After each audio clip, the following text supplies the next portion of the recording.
welcome to this segment of A Spirited Debate. I'm Lauren Green. Well, science and religion, two separate worlds or two halves of the same world.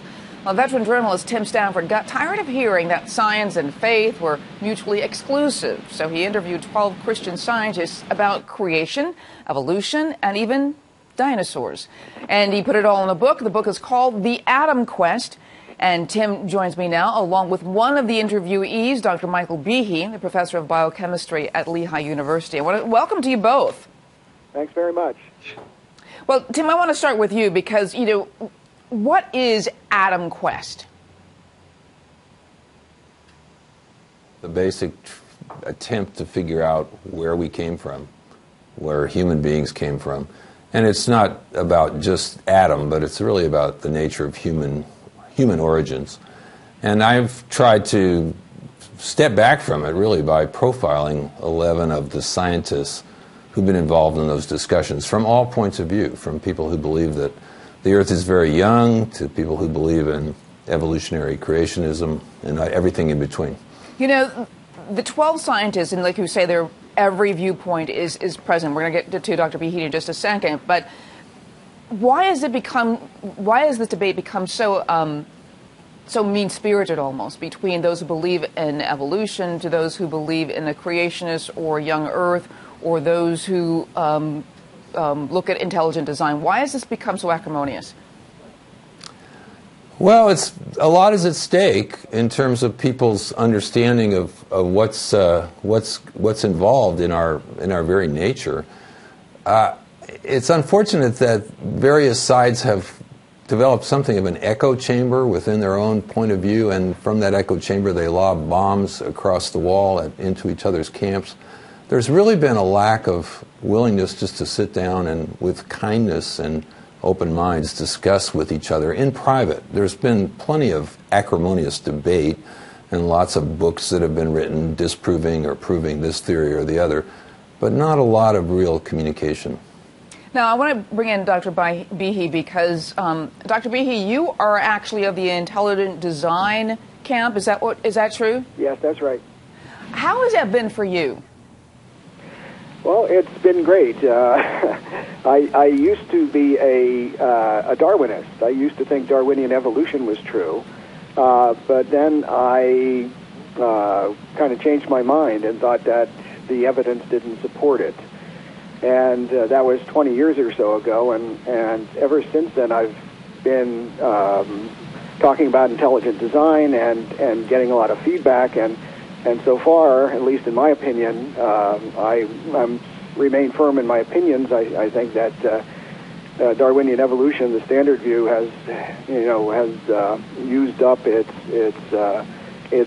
whatever power it had, and so I think I'm on the winning side here. But also, most secular universities, in fact, all secular universities, teach evolution. And so you are definitely not on the path of, I shouldn't say normal, but what conventional scientific teaching has accorded in the secular universities. So how has that affected your career?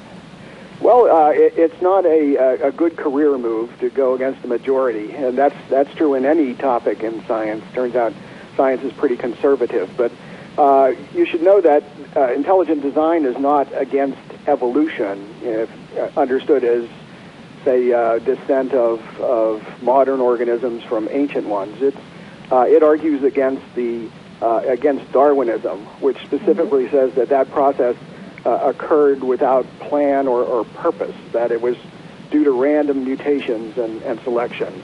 And we argue that that's unlikely.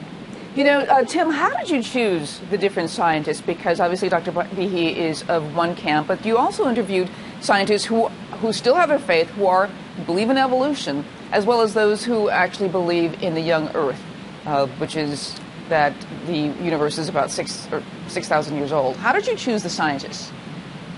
Well, I did what journalists do. I started working my network and talking to people and reading and asking people who's worth talking to, who has a strong voice in this, and trying to get two qualifications: people who had strong Christian faith and people who had real scientific credentials. There are people involved who have very public voices who don't really fit either of those descriptions, or one or the other.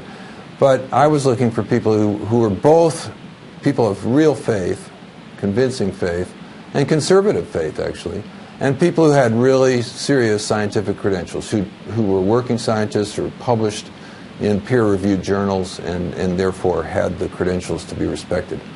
How did each scientist's personal lives, though, affect their ultimate conclusions about origins of life? Well, I think it's very idiosyncratic. One of the great things about interviewing these scientists was getting their personal stories, because I wasn't just interested in what their point of view was. I was trying to understand who they are and where they came from. And they have really interesting stories. I mean, Mary Schweitzer, who was a mother of 3 children who set out just to do personal enrichment and decided to take a class at Montana State University and suddenly found herself looking at a course on dinosaurs and going into the professor and saying, you know, I have to tell you, I'm a young earth creationist. And he said, well, I'm an atheist. Have a seat. Let's talk. And she's become one of the world's most foremost scientists in study of dinosaurs. Just fascinating stories. And so it's hard to quantify, except to say that all the scientists I talk to have some kind of a burning interest that in many cases grew when they were pretty young children, that they were just fascinated by the way things work and the way things happen in the world of creatures. And do you find their personal lives actually influence what conclusions they come to, that they are looking for certain conclusions in deciding whether it is a creationist or a scientist or anything of the sort?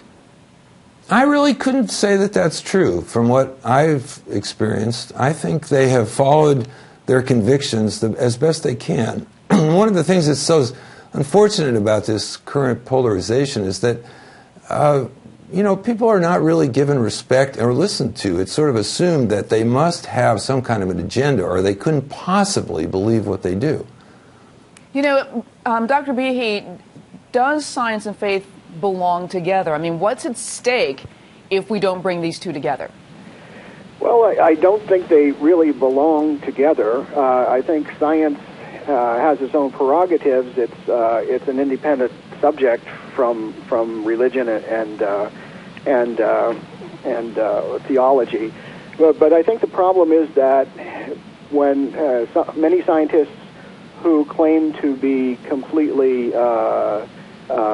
viewpoint free actually have their own viewpoints and have a materialistic viewpoint where they must fit everything in the world into a view that reduces to matter in motion.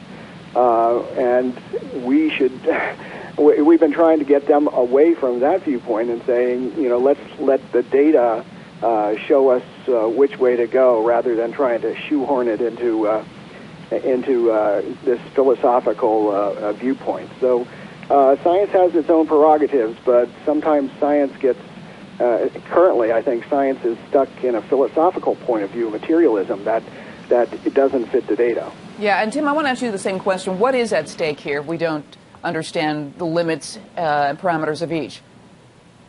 Well, the biggest thing I'm concerned about actually is young people.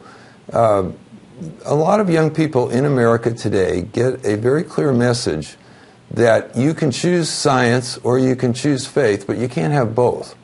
And so they're put into a decision-making mode when they're in high school or when they're in college. Can I pursue science and then therefore abandon the faith that I was brought up with or that I discovered? Or should I pursue faith and therefore I have no chance at a scientific career? I have to stay away from science because it's a scary and conspiratorial sort of realm that will destroy my faith.